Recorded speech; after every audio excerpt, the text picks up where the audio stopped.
자, 오늘은 신앙고백서 제9장 자유의지에 관하여 말씀을 낭독하겠습니다. 여기 요한복음 5장 39절로 40절을 보게 되면 너희가 성경에서 영생을 얻는 줄 생각하고 성경을 상고하거니와 이 성경이 곧 내게 대하여 증거하는 것이로다. 성경이 예수 그리스도를 증거하는 것입니다. 성경은 뭐 다른 얘기하는 게 아니고 예수님을 증거하는 것이에요. 근데 사람이 성경을 읽으면 무슨 유익이 있나? 성경에서 뭘 얻습니까? 영생을 얻어요. 영생. 성경은 영생은 어디에 있나? 성경에 있어요. 그러면 성경 어디에 있나? 예수 안에 있는 것입니다. 영생이 예수 안에 있어요. 40절, 그러나 너희가 영생을 얻기 위하여 내게 오기를 원하지 아니하는도다. 영생을 얻기 위하여 내게 오기를 원하지 아니하는도다. 지금 요한복음 5장 40절은 소위 자유의지를 좋아하는 사람들이 제일 좋아하는 귀절이에요. 왜냐? 이 귀절을 가지고 이렇게 설교를 합니다. 1. 인간은 자유의지가 있다. 2. 인간은 자유의지로 예수를 믿으면 영생을 얻는다.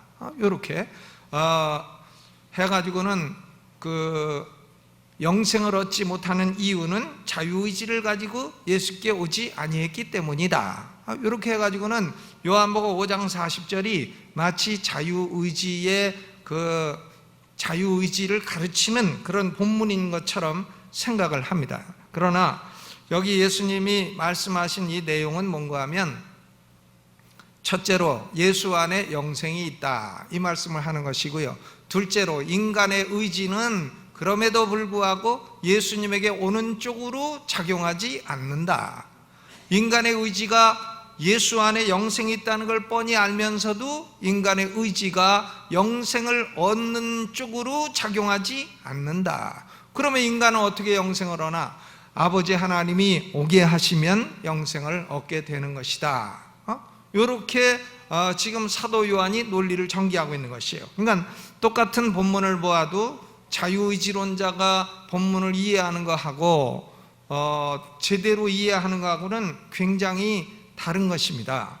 요한복음 1장 12절 13절도 다시 봐요.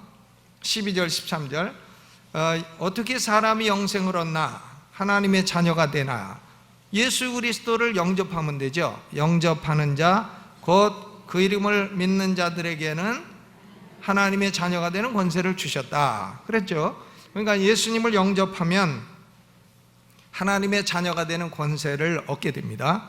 그런데 하나님의 자녀가 되는 권세는 13절, 이는 혈통으로나 육정으로나 사람의 뜻으로 나지 아니하고, 그러니까 아버지가 믿는다고 해서 자식이 저절로 믿나? 아닙니다. 혈통으로 되는 거 아니다는 거죠. 그러니까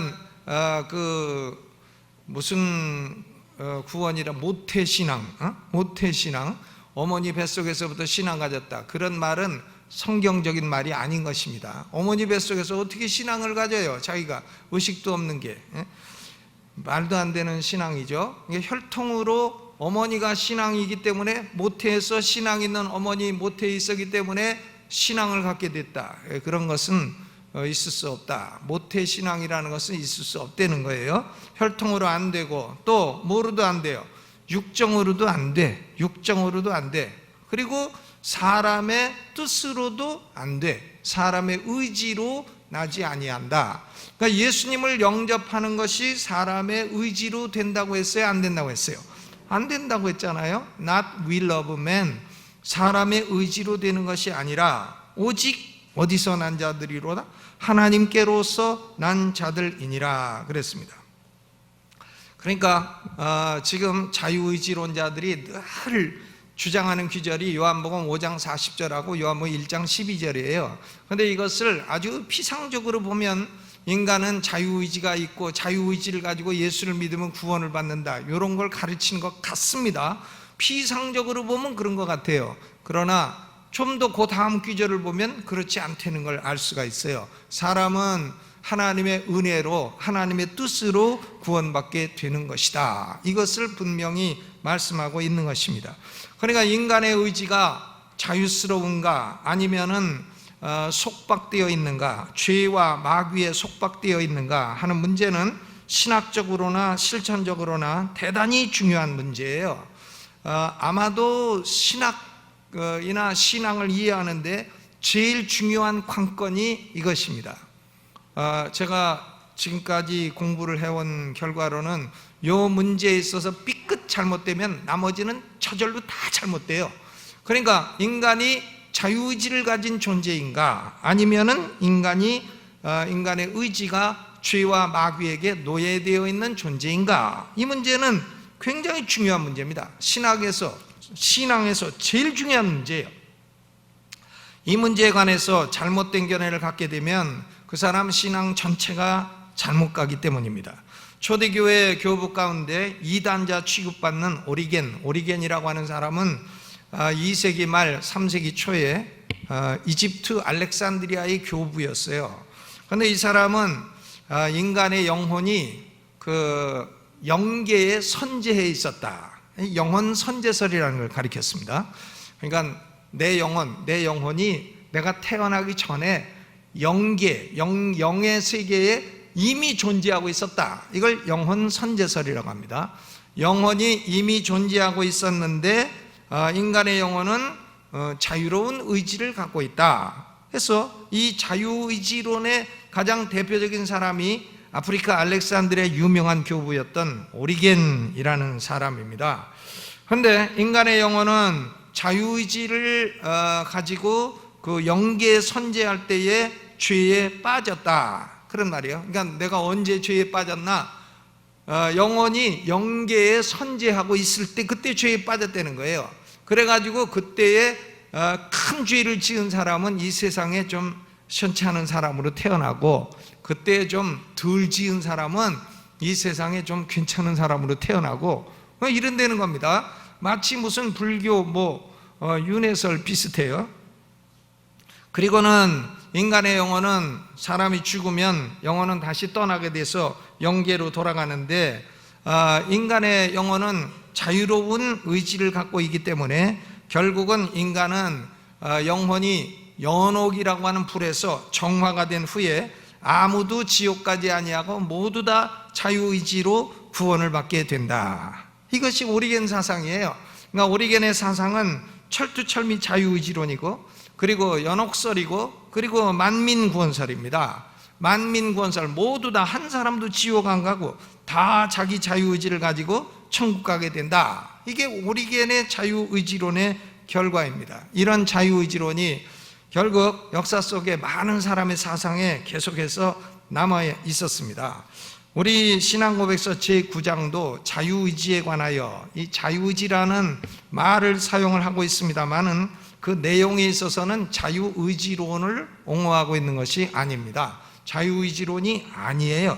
우리 침례교는 자유의지론을 믿는 게 아닙니다. 인간의 영혼은 자유의지다, 이런 말을 하는 게 아닌 것입니다. 특별히 장로교하고 침례교는 인간의 의지는 자유의지다, 이런 말을 사용하지 않습니다.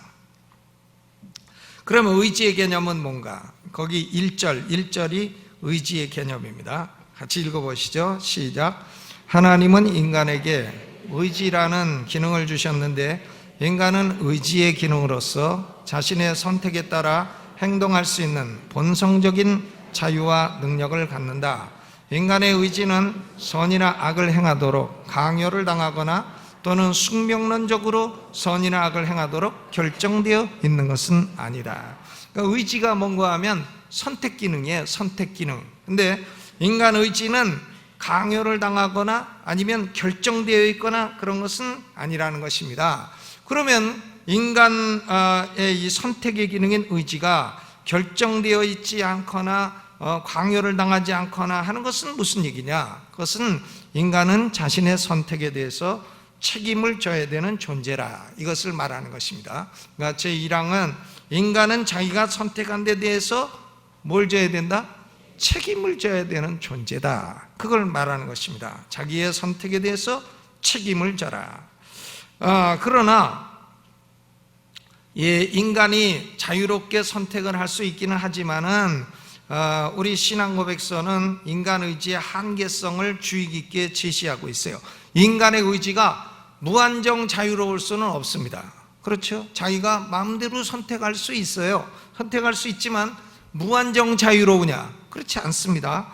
예를 들면 인간의 의지는 하나님의 의지의 그 부수적인 기능이에요. 그러니까 하나님의 주권적인 의지를 벗어날 수 없는 것입니다. 그렇죠? 우리가 하나님의 의지를 벗어날 수 있나요? 그럴 수 없어요.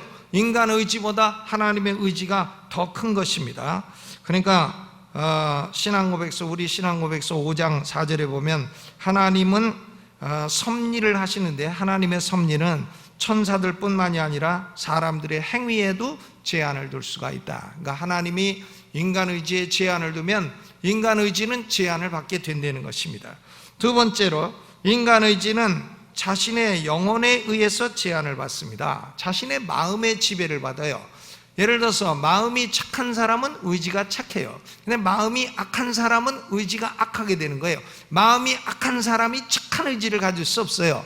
마음이 착한 사람이 악한 의지를 가질 수 없습니다. 그러니까 사람의 의지는 사람의 마음에 의해서 지배를 받는다. 영혼에 의해서 지배를 받는다 하는 것입니다.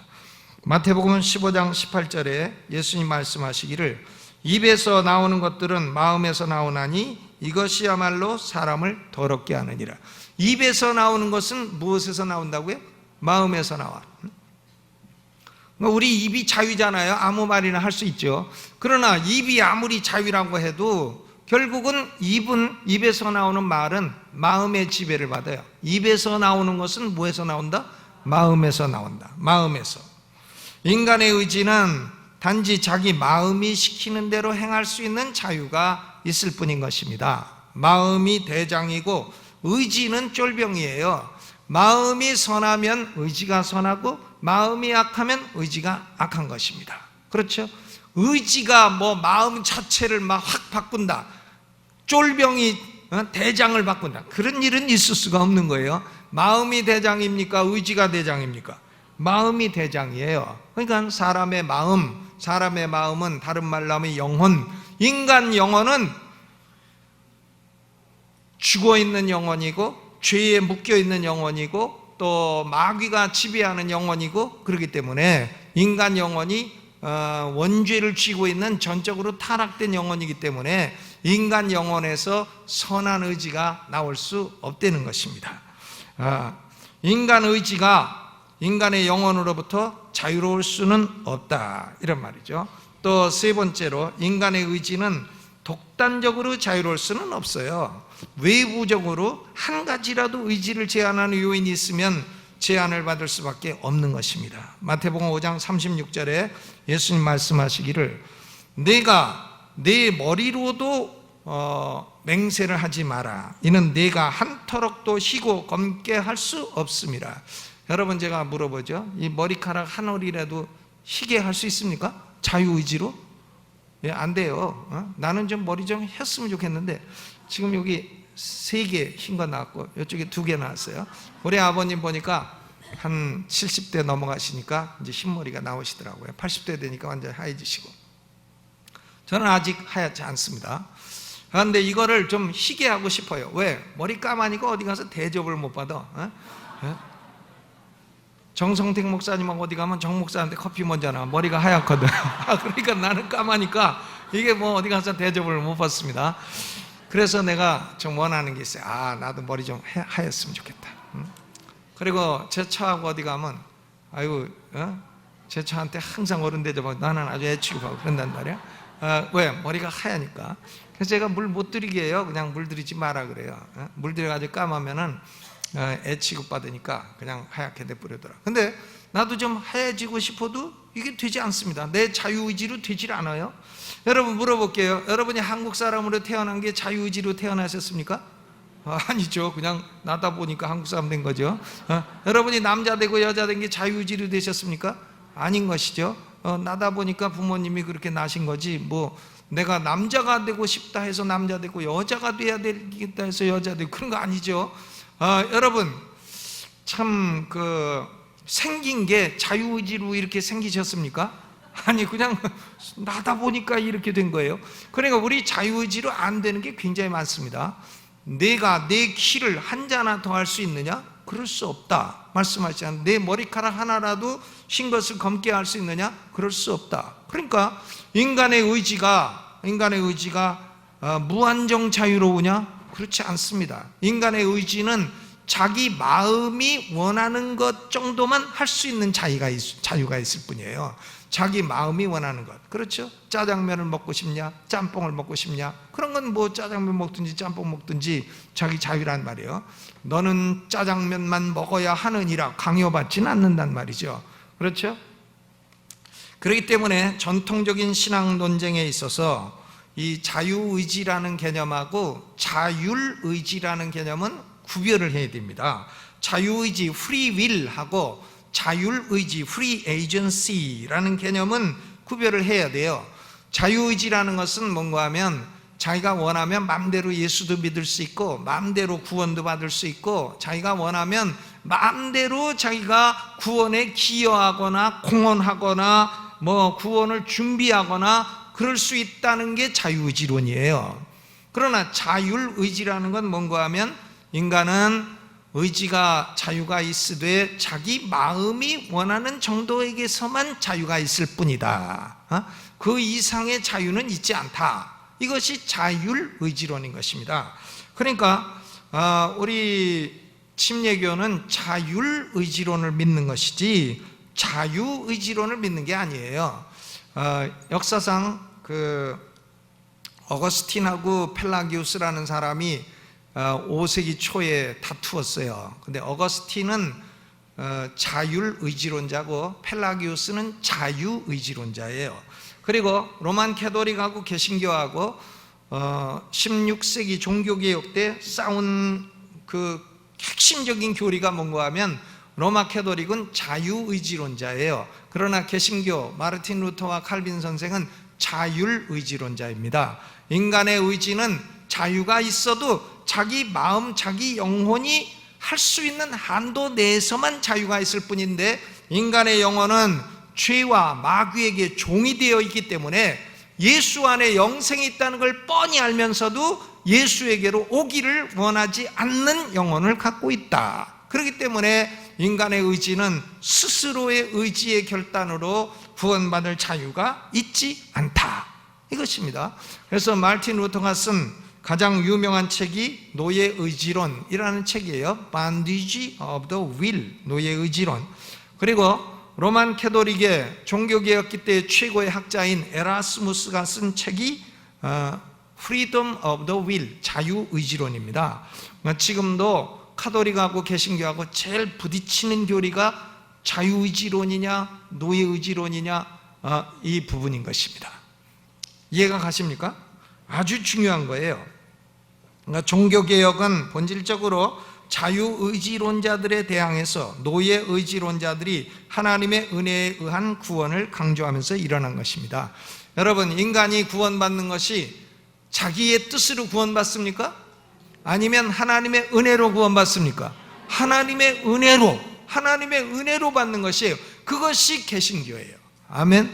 우리 침례교는 하나님의 은혜로 구원받는 것이지 자기 자유의지로 구원받는 걸 가르치지 않습니다.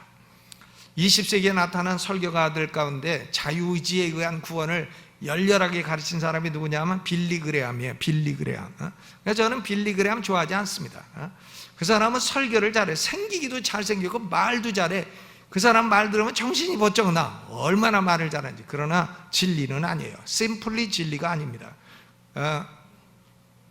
왜? 그 사람은 인간은 자유의지를 갖고 있다. 자유의지로 예수 그리스도를 믿기로 결단하면 구원받는다. 고로 결단을 해라.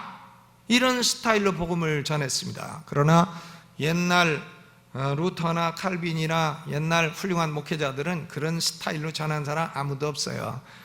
인간은 죄인이고 죄를 가지고 있으면 지옥 간다. 고로 회개하고 예수 믿어라. 예수 믿으면 구원받는다 하고 그 사람이 예수 믿느냐 안 믿느냐 하는 것은 하나님의 은혜의 역사에 맡기는 설교를 했던 것입니다. 그러니까 빌리 그레함 그 사람은 아주 소위 decisional heresy, 인간 의지, 자유의지의 결단에 의한 구원이라고 하는 이단 사상을 가르친 사람이라고 말할 수 있어요. 저는 그분을 죄송하지만 존경하지 않습니다. 나는 자유의지론자들을 존경하지 않습니다. 왜? 성경과 다른 얘기를 하고 있기 때문이에요. 나는 내가 구원받은 것도 자유의지로 구원받지 않았어요. 난 구원받을 의지가 없었어요. 내가 예수 믿고 싶어서 믿은 거 아닙니다. 난 예수 믿으면 영생을 얻고 성령 받는다 알지도 못했습니다. 그리고 예수 믿는 사람 좋아하지도 않았어요. 우리 집안에 예수 믿는 분들 많이 계셨습니다. 근데 그분들 다 훌륭했지만 그러나 예수 믿는 사람들을 좋아해가지고 따로 이렇게 존경하고 그런 사람 없어요. 목사가 뭐 하는지도 몰랐어요. 직업이 목사라고 하는 이상한 직업 갖고 계십니다. 그렇게 생각했어요. 그런데 내가 예수를 믿고 구원받게 됐고 성령을 받게 됐고 진리를 깨닫기 시작을 했단 말이에요. 여러분, 그것은 내 자유의지가 아닙니다. 심플리 그것은 하나님의 은혜인 것입니다. 내 구원의 경험으로도 자유의지는 옳지를 않아요. 은혜에 의한 구원, 너희가 그 은혜를 인하여 은혜 때문에 믿음으로 말미암아 구원을 얻었나니 이것이 너희에게서 난 것이 아니요 누구의 선물이라? 하나님의 선물이라. 가끔 타교단에서 오신 장로님들이 강단에 세우면 인간은 자유의지가 있습니다, 자유의지로 구원받습니다, 헛소리를 해요. 이거는 헛소리입니다. 그것은 성경을 아주 피상적으로 공부한 헛소리에 불과한 것입니다. 사람은 의지가 있어요. 사람의 의지는 자기 영혼이 능력을 갖고 있는 만큼만 자유스러울 뿐이에요. 그것을 자율의지라고 말을 합니다.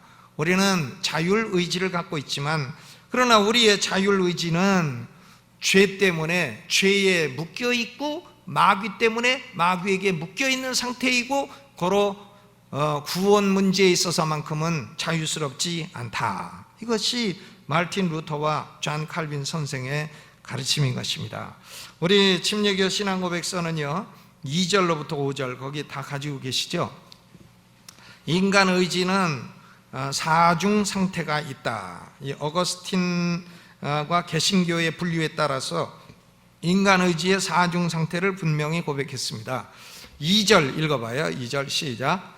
인간은 무죄 상태에서는 하나님 보시기에 선하고 하나님을 기쁘시게 하는 일에 의지를 가지고 행할 수 있는 자유와 능력을 가지고 있었다. 그러나 그 자유는 가변적인 것이어서 그 상태에서 타락할 수 있는 가능성도 있었다. 그러니까 아담이 타락하기 이전에는 자유의지가 있어요. 아담은 자기 자유의지로 선악과를 안 먹으면 영생을 얻는 거예요.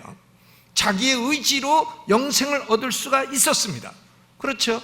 얼마 동안 하나님이 시험을 하신 기간 동안 선악과를 안 따먹으면 영생을 얻는 것이었어요. 아담도 영생을 얻고 아담의 후손들도 다 영생을 얻는 것입니다. 그런데 아담은 자유의지를 가지고 어떻게 사용했습니까? 선악과 따먹는 데 사용했어. 죄를 지었습니다. 그래가지고 무죄 상태에서 죄악된 상태, 타락 상태로 들어가게 되었어요. 3절 읽어보죠. 인간은 타락으로 말미암아 죄에 빠진 상태에서는 구원에 이르는 어떠한 영적인 선을 행할 수 있는 의지의 능력을 모두 완전히 상실해 버렸다. 그러므로 자연인은 영적인 선을 행하기를 싫어하며 죄 안에 죽어있는 상태이므로 자신의 힘으로는 회심할 수 없고 회심할 수 있도록 스스로 준비할 수도 없다. 그러나 죄악에 빠진 상태에서는 인간은 스스로 구원받을 수도 없고 스스로 구원하도록 준비할 수도 없다. 그러면 어떻게 되나? 영적으로 죽어 있다 이거예요. 영적으로 죽어 있다. 여러분, 죽은 사람이 스스로 살아납니까? 시체가요 스스로 잘 잤다 하고 살아납니까? 그런 일이 있을 수 없어요. 영적으로 죽은 사람이 자기 힘으로 살아난다고요? 그런 일이 있을 수 없습니다. 그러나 살아날 수 있는 방법은 딱 한 가지 있어요. 그건 뭐냐? 생명의 주인이신 하나님이 생명을 불어넣어 주시면 살아날 수 있는 것이에요. 아멘. 부흥이란 뭔가 하면 생명의 주인이신 하나님이 영적으로 죽어 있는 사람들에게 생명을 불어넣어 주시는 것입니다. 우리 대한민국은 1970년대 80년대에 하나님의 엄청난 은혜를 입어가지고요, 하나님이 우리 대한민국 교회에다가 생명을 살리는 능력을, 은혜를 엄청나게 부어주셨어요. 놀라운 것이죠. 전 세계 교회 역사 가운데 이 정도 은혜를 받은 나라가 없습니다. 놀랍습니다. 그러니까 인간은 죄에 빠진 타락된 상태, state of sin, 죄악 상태에서는 스스로 구원받을 수 있는 자유의지를 갖고 있지 않습니다. 무죄 상태에서는 자유의지를 갖고 있었어요. 그러나 타락 상태에서는 자유의지를 가지고 있을 수가 없습니다. 오직 하나님의 은혜로만 구원받을 수 있게 되는 것입니다.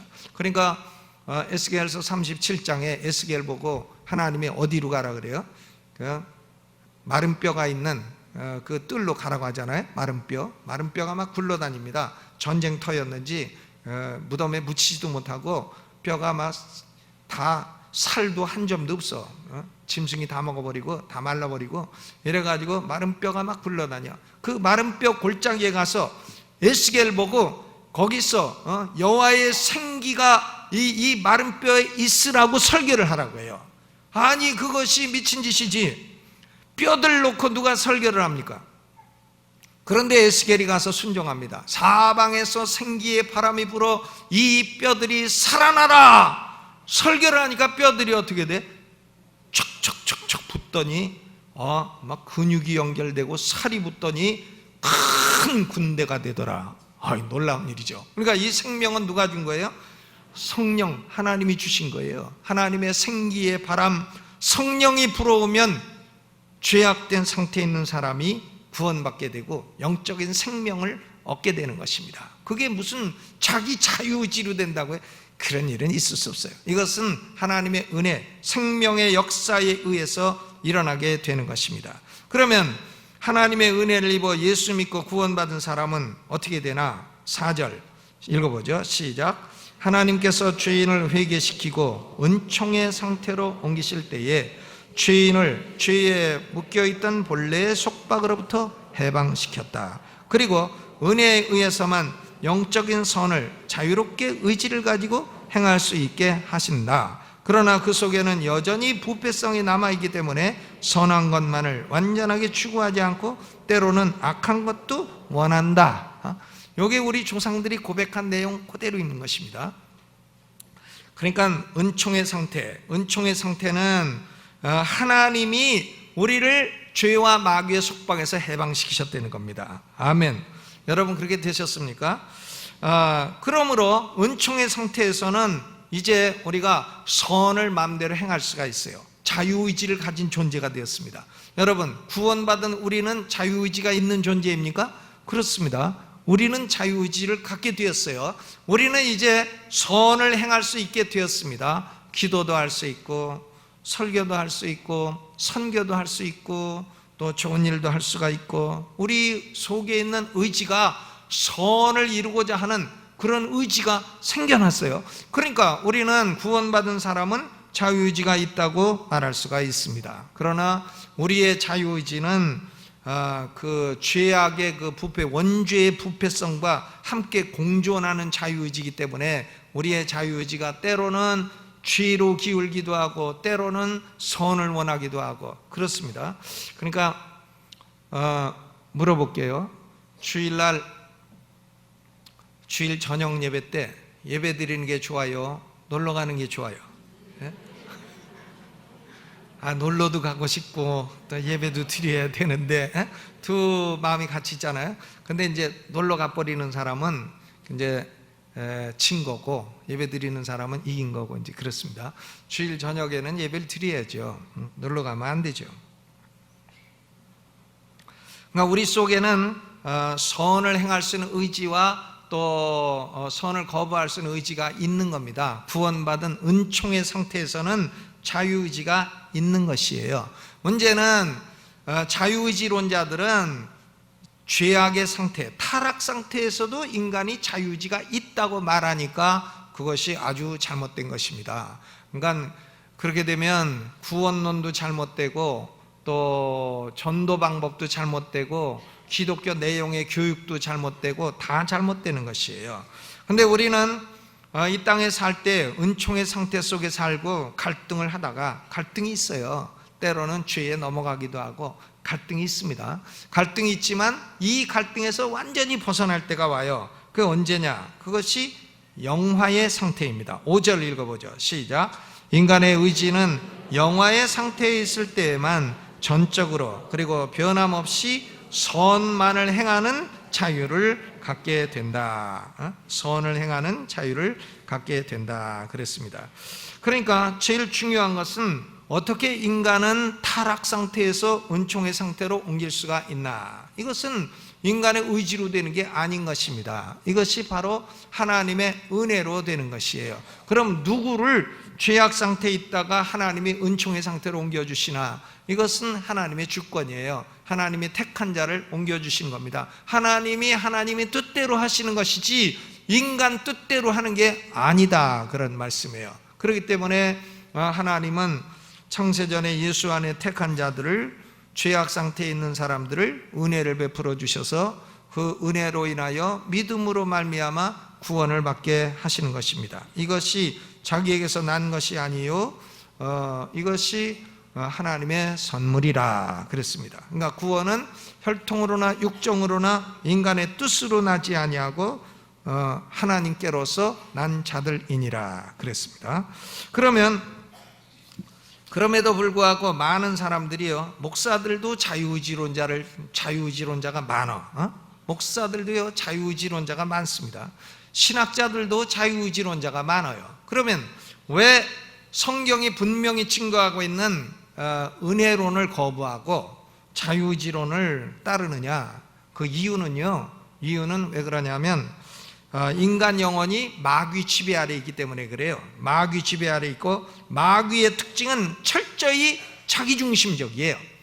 여러분, 이사야 14장 12절로 15절에 아침의 아들 계명성이 한 얘기가 나오고 있습니다. 아침의 아들 계명성, 너 아침의 아들 계명성이여 어찌 그리 하늘에서 떨어졌으며 너 열국을 엎은 자여 어찌 그리 땅에 찍혔는고, 네가 내 마음에 이르기를 내가 하늘에 올라 하나님의 뭇별 위에 나의 보좌를 높이리라. 내가 북극 지폐 산 위에 좌정하리라. 가장 높은 구름에 올라 지극히 높은 자와 비기리라 하도다.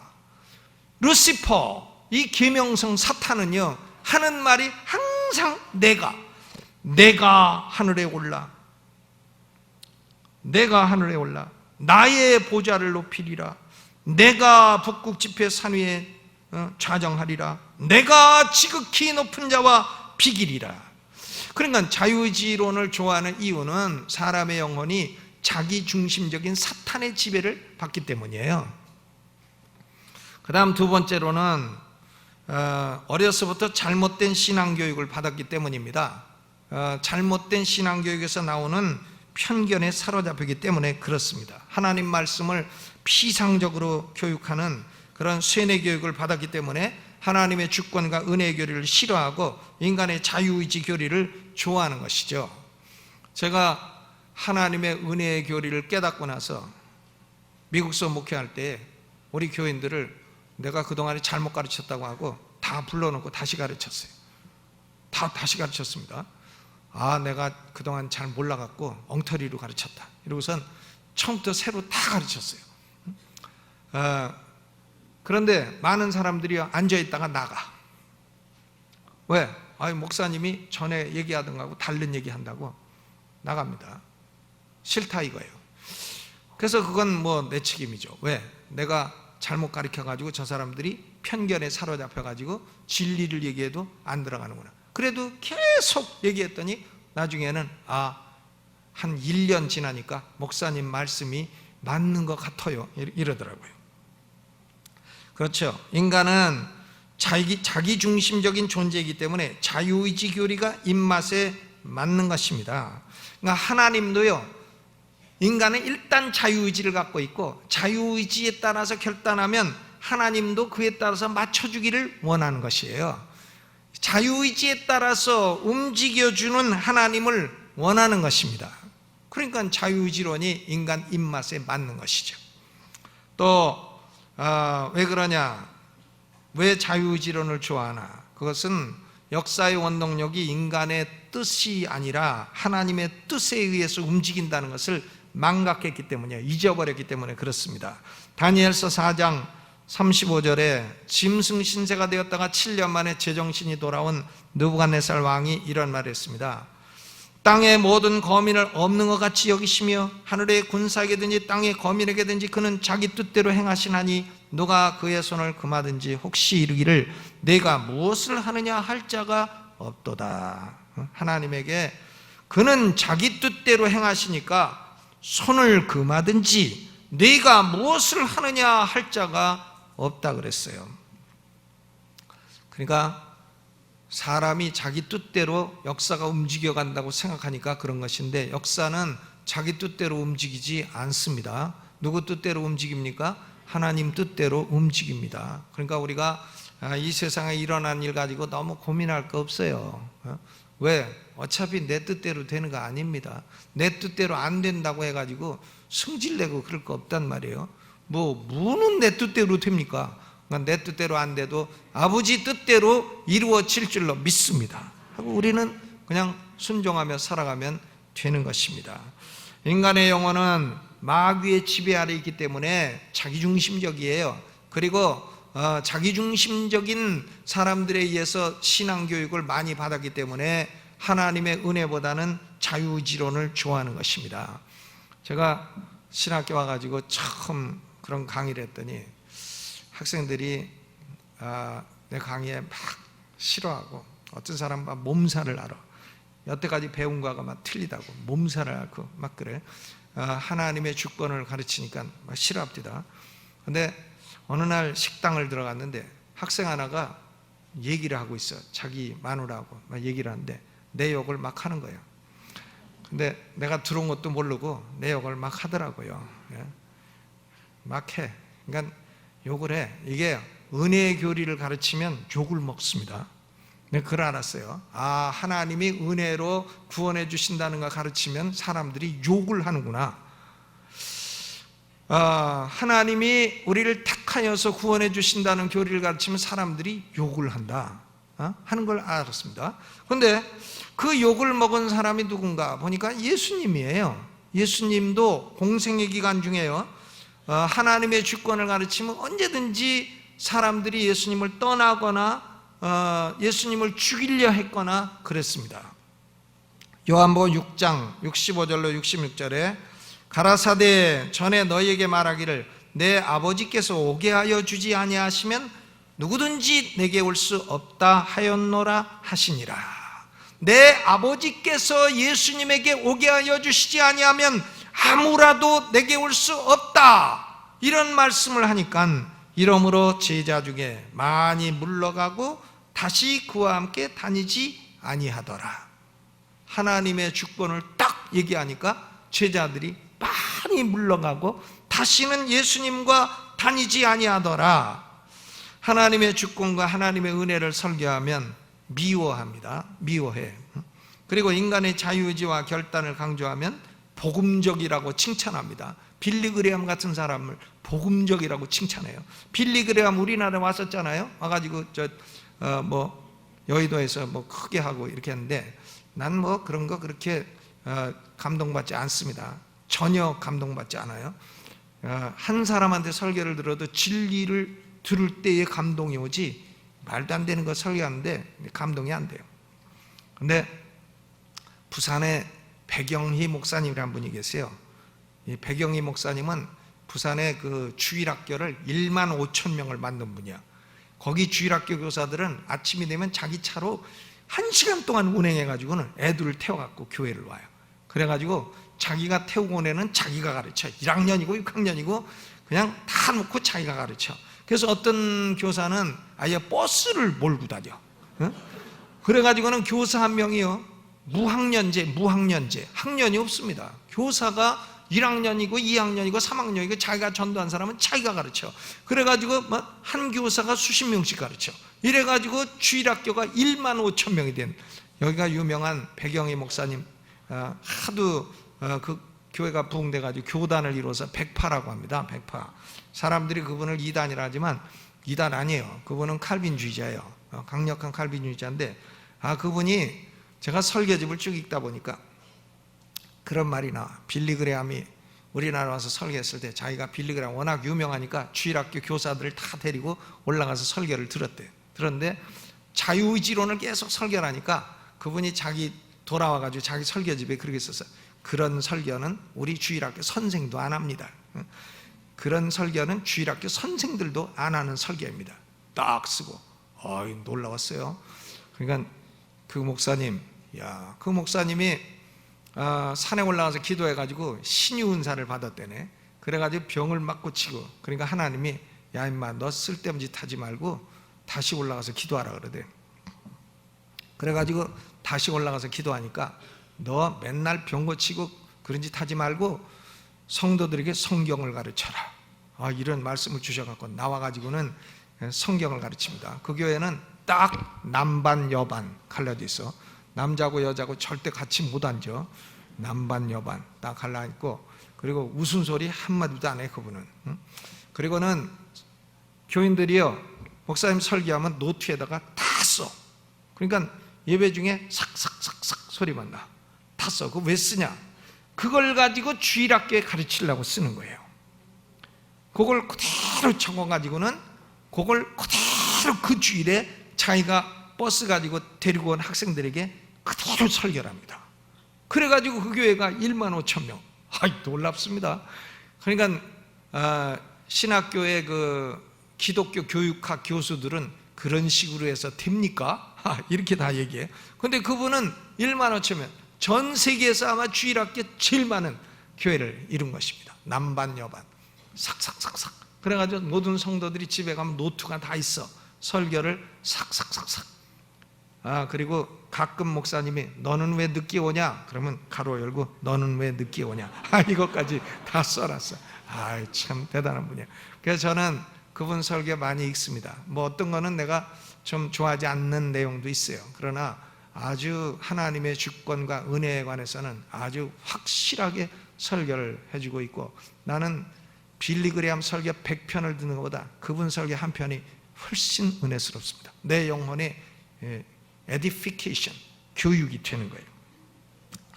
여러분, 구원은 인간의 뜻으로 나는 것이 아니라 하나님의 뜻으로 이루어지는 것입니다. 우리가 구원받은 것은 누구 뜻이에요? 하나님 뜻입니다. 침례교회 신앙고백서는 구원은 하나님의 은혜로 받은 것이다 하는 점을 명백히 공표하고 있는 것입니다. 우리가 하나님의 영원한 은혜를 받았습니다. 그러므로 우리는 평생에 하나님의 은혜에 감사하며 사시기를 주님의 이름으로 축원합니다.